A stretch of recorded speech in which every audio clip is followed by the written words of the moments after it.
Hello dear students. इस video में हम लेसन पढ़ेंगे नन्हा सा वीर। वीर मतलब कौन होता है? जो बहादुर लोग होते हैं, जिनमें हिम्मत होती है, जो मेहनत करके कुछ भी कर सकते हैं। बच्चों, हमें हमेशा मेहनत करनी चाहिए क्योंकि परिश्रम से ही हमें सुख मिल सकता है। और हमेशा हमें स्वाभिमान से जीना चाहिए क्योंकि परिश्रम से कमाया हुआ जो धन होता है, मेहनत करके जो कमाया हुआ पैसा होता है, वो हमारे लिए लाभदायक होता है। तो इस कहानी में हम पढ़ते हैं कि किस तरह से एक वीर बालक की कहानी बताई गई है। कि रात के ठीक 3 बजे का समय था जब गाड़ी रतनगढ़ के स्टेशन पर पहुंची थी। वहां से लेकर अपने स्थानीय बस अड्डे पर जाना था, वो जो कि वहां से बहुत दूर नहीं था। तो वो लोग पैदल ही चल पड़े और उनके साथ उनकी माँ, छोटी बहन और छोटा भाई भी था। जबकि रात के 3 बजे थे और स्टेशन से बाहर निकलने पर कुछ चहल पहल थी। ये चहल पहल रिक्शा वाले, तांगे वालों की थी और थोड़ी दूर पर कुछ चाय वाले खोखा लगाकर बैठे हुए थे। तो लेखक की माँ के कहने पर उन्होंने सबसे पहले चाय पीने का निश्चय किया। अरे, ये बताना तो वो भूल ही गया कि वो रतनगढ़ आए किस लिए थे। वास्तव में लेखक रतनगढ़ से कुछ किलोमीटर दूर सालासर जाना था। वहाँ के हनुमान जी के मंदिर की बहुत ज़्यादा मान्यता है क्योंकि सालासर के लिए दिल्ली से उन्हें सीधी रेल नहीं मिल पाई थी, इसलिए वो रतनगढ़ होते हुए ही जाना पड़ा उनको। सालासर जाकर उन्होंने बालाजी के दर्शन किए और दोबारा रतनगढ़ लौट आए। वहाँ से उन्हें बीकानेर जाना था जहाँ उनकी मौसी रहती है। तो जब वो रतनगढ़ लौटे तो 12 बज गए थे और उन्होंने स्टेशन से बाहर जाकर पता किया तो पता चला कि बीकानेर जाने वाली गाड़ी 4 बजे जाएगी। तो उन्होंने सारा समय स्टेशन पर ही बिताने का निश्चित किया और पहले उन्होंने खाना खाया और फिर कुछ इधर उधर की बातें करने लगे। तभी वहाँ एक छोटा सा लड़का आया और उसकी अवस्था 5 या 6 साल का वो रहा होगा। और उसके आते ही बोला कि बाबूजी, जूते पॉलिश करवाओगे? तो उन्होंने कहा कि नहीं। तो वो बोला कि करवा लो बाबूजी, केवल 2 रुपये में। नहीं नहीं, मेरे जूते बहुत चमक रहे हैं बाबूजी, पॉलिश करवा लोगे तो जो पैसे मिलेंगे उससे मैं अपनी माँ को कुछ खिला दूंगा। ये सुनकर लेखक का जी पसीज गया और उन्होंने उसे 20 का नोट देते हुए कहा कि लो, अपनी अम्मा को अच्छा खाना खिलाओ। तो वो कुछ गुस्सा सा होता हुआ बोला कि बाबूजी, मुझे भीख नहीं चाहिए। तो लेखक अपने परिवार का पेट मेहनत कर वो लड़का बोला कि वो अपने परिवार का पेट मेहनत करके पालना चाहता है। आप उससे पॉलिश करवा लो और बदले में उसे केवल 2 रुपये चाहिए, 20 नहीं चाहिए। तो इतने छोटे से बालक में इतना ज़्यादा स्वाभिमान, तो लेखक को बहुत हैरानी हुई और इसका जवाब सुनकर उनसे अब कुछ कहते ही नहीं बना। मतलब वो कुछ बोल ही नहीं पाए और उन्होंने अपने और भाई के जूते दोनों के पॉलिश करने के लिए उसे दे दिए। अब वो पॉलिश करने बैठा तो लेखक उससे पूछा कि तुम्हारा नाम क्या है? तो वो बोला दीनानाथ।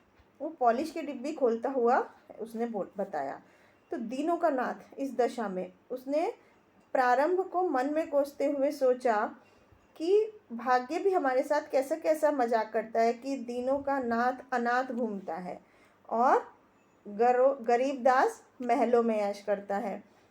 तो फिर लेखक ने उससे पूछा कि वो कहाँ रहता है? तो वो बोला, जूते पर पॉलिश रगड़ता हुआ बोला कि यही स्टेशन से थोड़ी दूर उसकी झोपड़ी है, वो वहीं रहता है। तो लेखक ने भी फिर बेंच पर बैठते हुए पूछा कि तुम पढ़ने भी जाते हो या केवल पॉलिश ही करते रहते हो? तो उसने बहुत ही लापरवाही से जवाब दिया कि नहीं। तो लेखक ने गुस्से से होते हुए उससे पूछा कि कैसे पिता हैं तुम्हारे, वो तुम्हें पढ़ाने के लिए बजाय तुमसे जूते पॉलिश करवाते हैं? तो वो बोला है कि मेरे पिता नहीं हैं, सिर्फ माँ है। ओ, तो फिर लेखक को बड़ा अफसोस हुआ। तो लेखक ने पूछा कि उन्हें क्या हुआ था? तो वो सामने पटरी देख रहे हो, उसी पर वे एक इंजन के नीचे आ गए थे। तो वो बोलता है कब? उसकी माँ कहती है कि जब वो बहुत छोटा था। और तुम्हारी माँ? वो किसी के घर में बर्तन मांजती है पर आजकल बीमार है। तो उसकी बात सुनकर लेखक को जयशंकर प्रसाद के छोटे जादूगर का याद आ गया। उसमें कितनी समानताएं थी, कितना मेल जोल था। वही स्वाभिमान, वही प्रतिकूल परिस्थितियाँ, वही पिता का स्नेह और छाया से, पिता के प्यार ममता छाया से अलग बच्चा।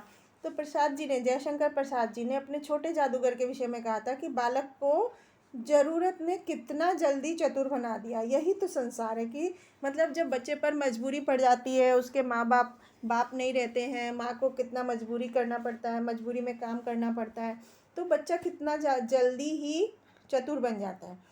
उस समय वो इन सेंटेंस में निहित छुपे हुए भावों को शायद समझ नहीं पाया था लेखक, लेकिन अब तो उसको कितनी यथार्थ ये बातें महसूस हो रही थी। वो उनके जूते पर पॉलिश कर चुका था और लेखक को देते हुए बोला कि लो बाबूजी देखो कैसे चमक रहे हैं। तो लेखक अपने जूते को पहनने लगा, तब तक उसने भाई के जूते उठा लिए थे और उन पर ब्रश रगड़ने लगा था। तो लेखक जूते पहनकर पूछा कि अच्छा एक बात बताओ, क्या तुम्हारा सारा दिन इसी स्टेशन पर बीतता है?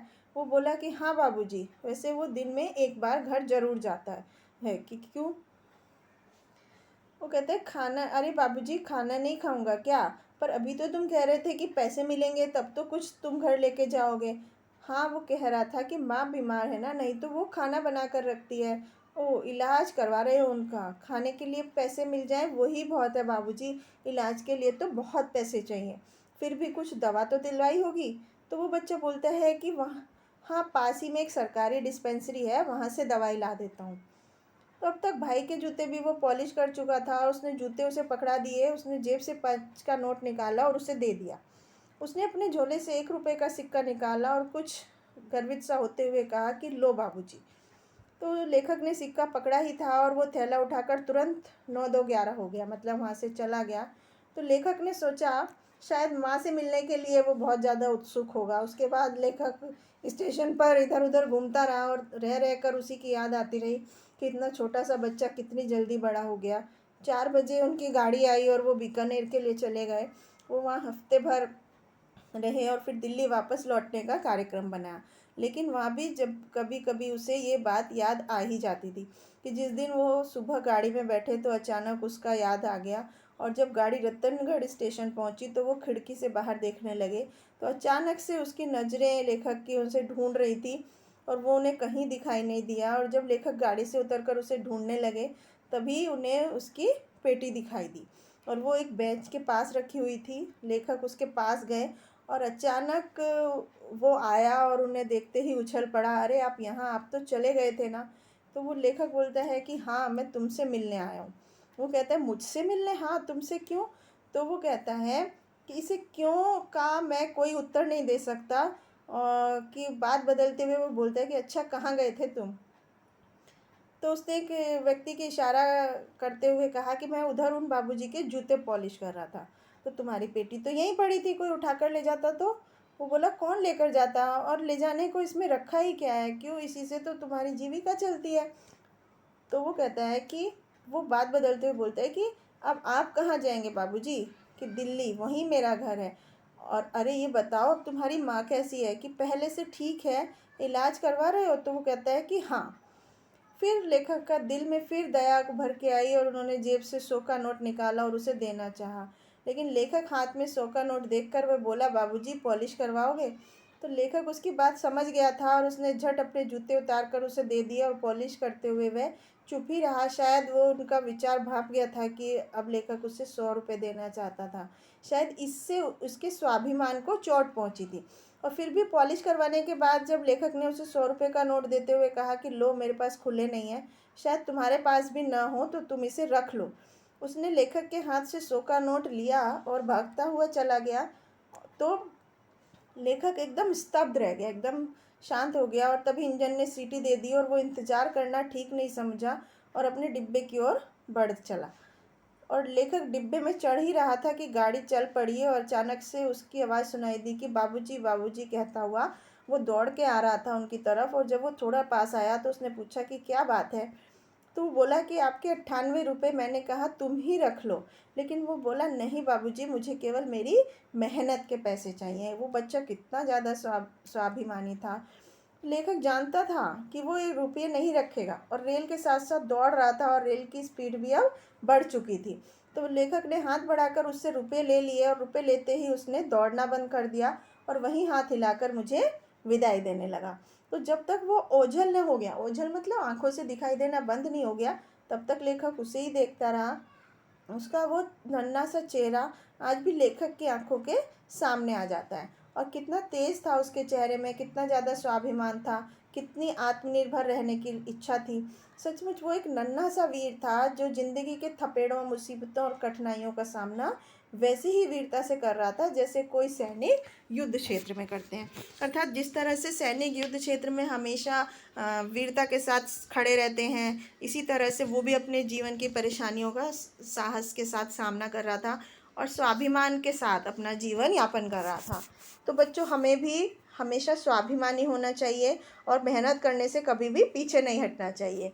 तो यही इस पाठ की सीख है कि जिस तरह से वो छोटा बालक अपने बहुत सारी परेशानियां होने के बाद भी स्वाभिमान के साथ जीता था, मेहनत करता था, पैसे कमाता था, उसी तरह से हम सबको भी मेहनती होना चाहिए और स्वाभिमानी होना चाहिए। Thank you.